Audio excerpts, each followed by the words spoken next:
Hi, I'm Chris with Afflicted Broadheads, and today we're going to show you how to break down the front shoulder of a white-tailed deer. Stay tuned.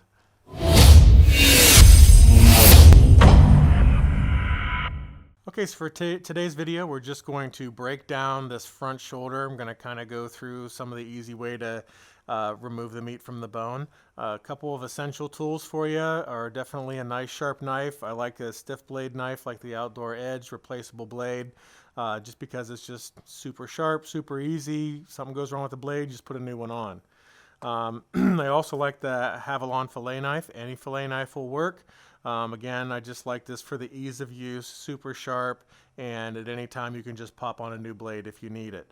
I do use a lot of just regular, old-fashioned, if you will, bladed knives, but for this demonstration we're going to be using the Havalon and the Outdoor Edge. So the first thing I like to do is, while this front shoulder is completely whole like this, I like to go over it and remove any of the parts that aren't going to be edible. So the muscle fascia, otherwise called silver skin, and any of the fat here that's left on it. The silver skin we remove just because it's really tough. Nobody wants to chew on that. And the fat, because it has its own flavor, it's not one that I'm particularly fond of, so we make sure we go through and remove all that. So while it is still on the bone, we're going to trim it up as best we can.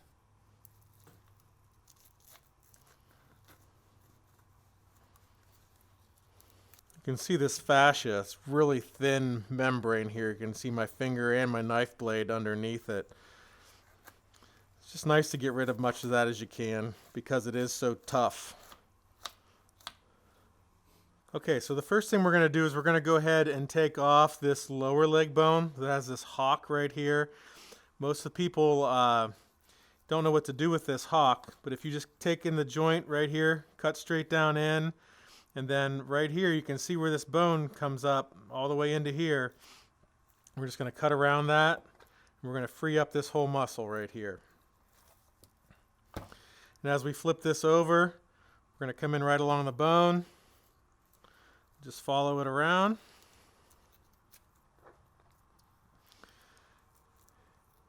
And take that off. Now a lot of guys are going to unfortunately throw this cut away.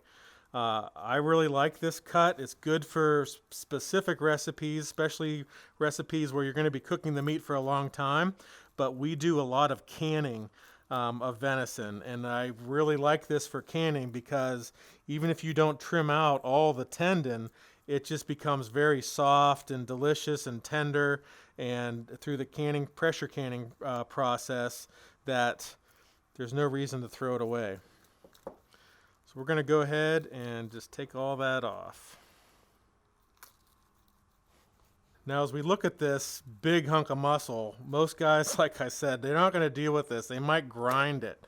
And if we take a cross-section look here,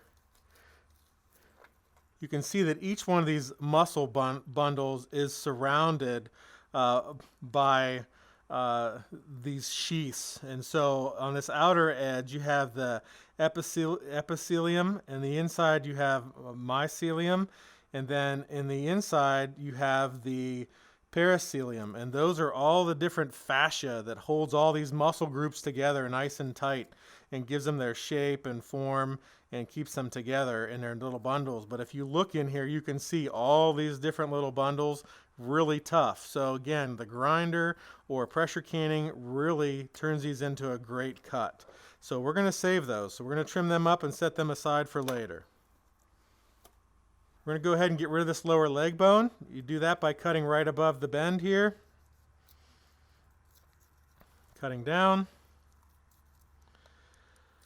If you ever want to know where the bone is going to separate the easiest, just give it some bends. You can kind of see the joint presents itself here. Just cut into the side. Remove those attaching ligaments and tendons. Now we're going to go ahead and save all of these long bones because we're going to be doing some bone broth and some stuff for some soups and stews later on. So if you'd like to see that, just drop us in the comments that you'd like to see us make some bone broth, and we can teach you how to do that in a future video. So what I like to do now is I like to go ahead and remove the meat from the scapula. Now, if you can picture, this is the scapula here. It's completely flat on the side that rides up against the rib cage of the deer, and on the outside it has this scapular ridge right here. This is what you definitely want to avoid with a broadhead because it's really tough. But this is how it sits, just like this in here. And so this is the opposite shoulder, so it's upside down. But all we're going to do is we're going to take our fillet knife in here. We're going to come in along the scapular ridge. We're going to go ahead and fillet those pieces of meat right off and remove the scapula. You can see the ridge is right here. So we just start at the top. Just like we're filleting a fish. Come right on down. This is where your fillet knife comes in really handy.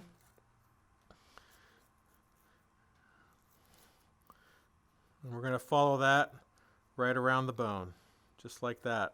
We're going to do the same thing on the other side, where we come down, let your knife follow the bone.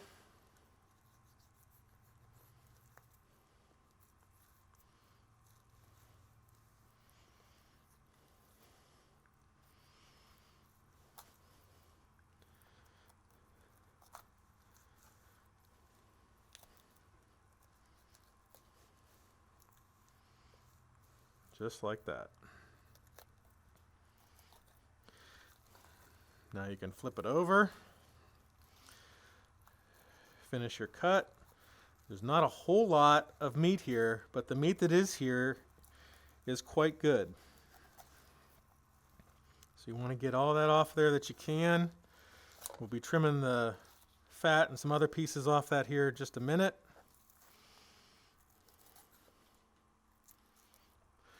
Now as we get down to the base of the scapula, there's another ball joint in here for the front leg, right there.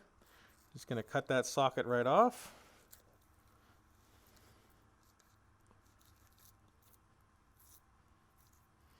There, and you're left with a nice clean scapula. Still a little bit of meat on here. If this is something you wanted to boil down to get some stock from, it's a good idea to hang on to that piece as well.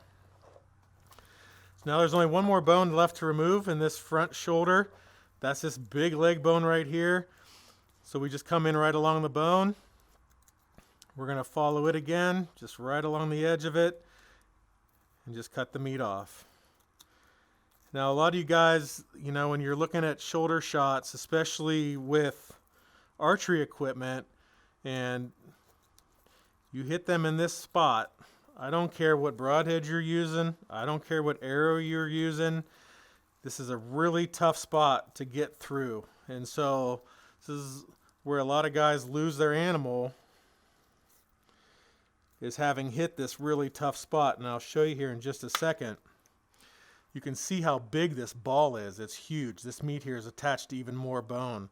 And so as the scapula articulates on here like this whole region right here between this big ball joint and this scapular ridge is just a really tough spot. Now it can be penetrated, of course, and it has, but again, great spot to avoid on a whitetail.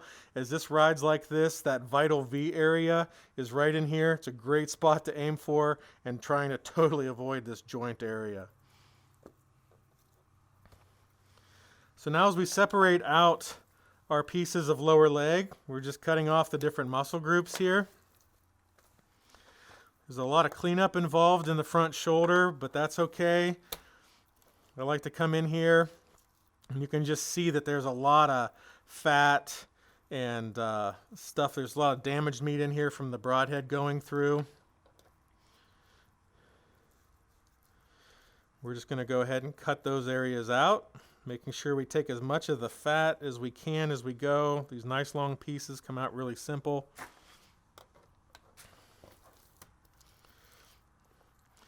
And then we can get in here and separate the rest of these muscle groups out.